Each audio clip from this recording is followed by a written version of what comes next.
ఇప్పుడు సపోజ్ నీకు ఎంత చదువు వస్తే ఏమి సలీం గారు, ఇప్పుడు అవతల పర్సన్తో నేను సరిగ్గా మాట్లాడకపోతే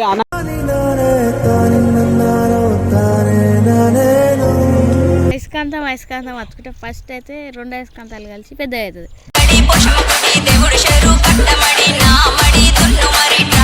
పాయింట్ ఆఫ్ ఏమంటా అంటే అలాంటి వాళ్ళని ఏమంటారు అంటే సంసారి సందులో తిరిగినట్టు ఉంటుంది సంఘట.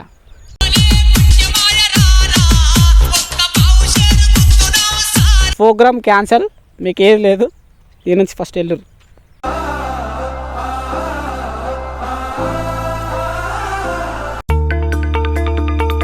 గైస్ వెల్కమ్ టు మనలో ఎవరు గెలుస్తారు. ఈరోజు మామూలు ఉండదు, అదిరిపోయే క్వశ్చన్లతోనే అలరించడానికి మేము ముందుకు వచ్చేస్తున్నాం. మనని అందరినీ సపోర్ట్ చేయండి, అందరూ మంచిగా ఉండాలి, అందులో మనం ఉండాలి. ఇంకెందుకు ఆలస్యం అంటే మనలో ఎవరు గెలుస్తారు అంటే కొన్ని క్వశ్చన్స్ ఉంటాయి, దాదాపు 5 క్వశ్చన్స్ అడుగుతా. అలా మీరు ఎటువంటి ఆన్సర్స్ ఇస్తారు, ఏం కథ అనేది మన ఆడియన్స్కి తెలవాలి. ఇంకోటి అది కరెక్ట్ సమాధానమా, అది కరెక్ట్ ఆన్సర్ కాదా అని నేను గిట్టే చెప్తా. ఓకేనా? సరే ఓకే, నేను స్టార్ట్ చేస్తున్నా. ఫస్ట్ క్వశ్చన్ అడగాల, చెప్పండి, యాక్టివ్ ఉండాలి, అడగాల. ఓకే, ఫస్ట్ క్వశ్చన్ వచ్చేసి పిల్లల్ని ఎందుకు బడికి పంపిస్తారు? పిల్లల్ని ఎందుకు బడికి పంపిస్తారు అంటే తెలివిగా నాలెడ్జ్ పర్సన్స్ కావాలి. చదువుకుంటే లోకగానం తెలుస్తుంది. ఎలా ఇప్పుడు ఏమైనా ఏదైనా ఫర్ ఎగ్జాంపుల్ నా సొసైటీలో జీవించాలంటే చదువు ఉండాలి. కనీసం ఒక ఊరు పోవాలన్నా కానీ, ఒక మ్యాప్ని ఫాలో కావాలన్నా, ఒక వేరే కంట్రీ పోవాలన్నా, ఏది చేయాలన్నా చదువు కావాలి. ఒక పైసలు ఎక్కడానికైనా చదువు కావాలి. ఒక ఏదైనా ఒకటి వేటుని కొలవడానికైనా చదువు కావాలి. ప్రతి దానికి చదువు కావాలి. బిజినెస్ చేయడానికి కూడా చదివే కావాలి. ఇంకేమైనా చేయడానికి చదివే కావాలి. అన్ని మెజర్మెంట్ అయినా చదివే, ప్రతి చదివే కావాలి. అప్పట్లో అంటే బతికి రెడ్డిగా, ఇప్పుడు ఖచ్చితంగా చదువు ఉంటేనే వాల్యూ, లేకపోతే లేదు.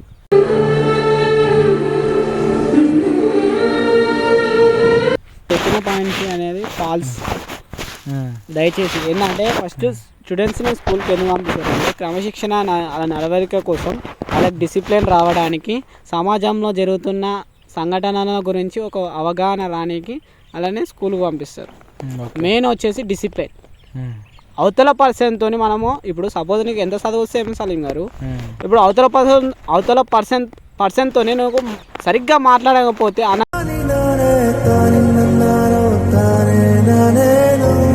అనగలంగా మాట్లాడకపోతే, రెస్పెక్ట్ ఇవ్వకుండా మాట్లాడకపోతే ఆ చదువుకి అర్థం ఉంటుందా?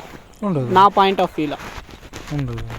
కాబట్టి మనకి చదువుకోవడానికి ఫస్ట్ పంపించేది ఏంటంటే క్రమశిక్షణ నడవడిక కోసం, జీవన విధానం శైలి కోసమే మనం బడికి పంపిస్తారు. ఆ ఆన్సర్లో మీరు విఫలమైపోయారు ఇద్దరు. లేట్ ఎందుకు, థర్డ్ క్వశ్చన్ అడుగుదాం.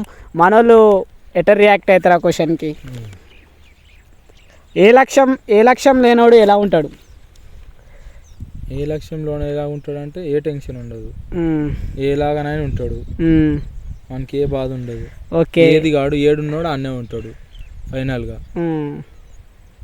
ఏమవుతాడు, మనకి ఏ బాధ ఉండదు, ఏ పట్టింపు ఉండదు. ఏడ పడితే ఆడ తింటాడు, ఏడ పడితే ఆడ వంతాడు, ఏడ పడితే ఆడ తాగుతాడు. ఇంకా ఏం సాధించలేడు ఏ లక్ష్యం లేనోడు. ఏదో లక్ష్యం ఉన్నోడైనా ఏదో ఒక సాధిస్తాడు, కానీ ఏ లక్ష్యం లేనోడు ఏం కాడు, లాస్ట్కి 0.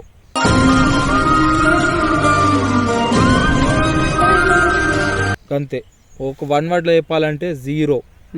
ఏం లక్ష్యం లేనోడు 0 అనమాట నా దృష్టికి. ఓకే, చెప్పండి శరణ్ గారు, నువ్వు ఏ లక్ష్యం లేనోడు ఎలా ఉంటాడు? ఏ లక్ష్యం లేనోడు వానికి ఏం పని ఉండదు, తింటాడు తిరుగుతాడు. Very good. తింటాడు తిరుగుతాడు, రోజు ఇక అదే పని చేస్తాడు వాడు. తింటాడు తాగుతాడు, రోడ్ ఏమో వాడు తిరుగుతాడు. ఇక డిచ్ అవుతాడు, ఇక తాగి అవుట్ అవుతాడు. వానికి ఇక పిల్లలు ఇరియరు ఇక వాడు.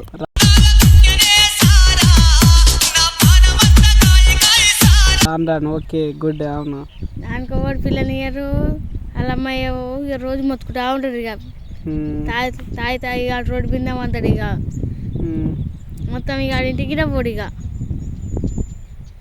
ఇంటికి పోడు, ఇక అటే తందనాలు చేసుకుంటా అటే ఇక తిరుగుతాడు, పంచాయతీ పెట్టుకుంటాడు, కొట్టుకుంటాడు. నా పాయింట్ ఆఫ్ ఏమంటా అంటే అలాంటి వాళ్ళని ఏమంటారు అంటే సంసారి సందులో తిరిగినట్టు ఉంటుంది సంఘట.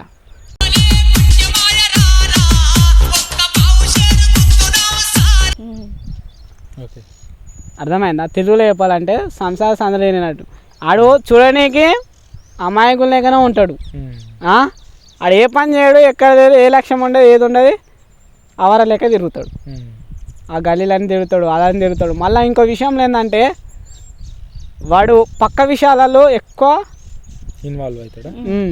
అదే కారా ప్రాక్టికల్గా మీరు చూడవచ్చు, విలేజ్లలోనే అక్కడ జరుగుతుంటాయి కదా. అవుతాడు అసంటోడు, ఏ రక్షణ లేనివాడు సంసారం లెక్క సందులో తిరుగుతాడు, అన్ని చిచ్చులు పెడతాడు.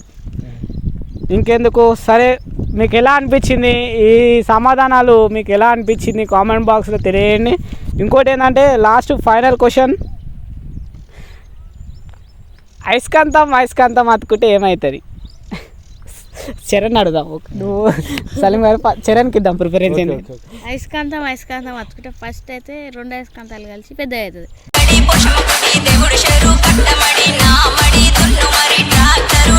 ఓకే, చరణ్ గారు చెప్పిన సమాధానం ఏంటంటే అయస్కాంతం కలుసుకుంటే అయస్కాంతం పెద్దగా అవుతుంది అంట.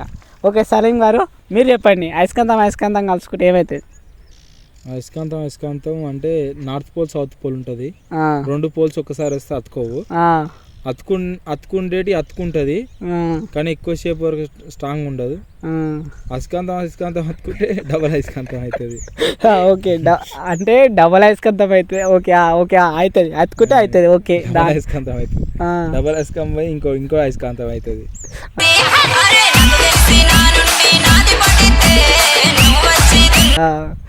ఓకే సలీం గారు, మీరు అనే క్వశ్చన్లు చాలా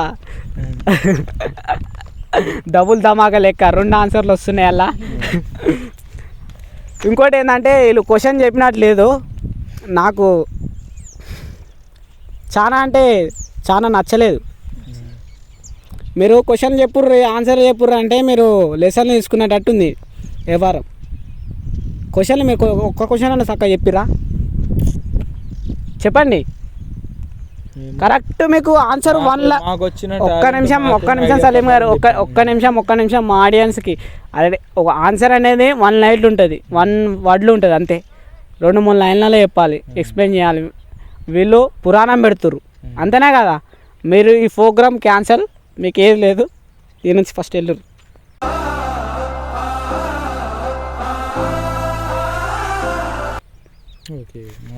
వెళ్ళరు ఫస్ట్ వెళ్ళరు, పిలిచి వచ్చినాం, వెళ్ళండి ఫస్ట్ వెళ్ళండి.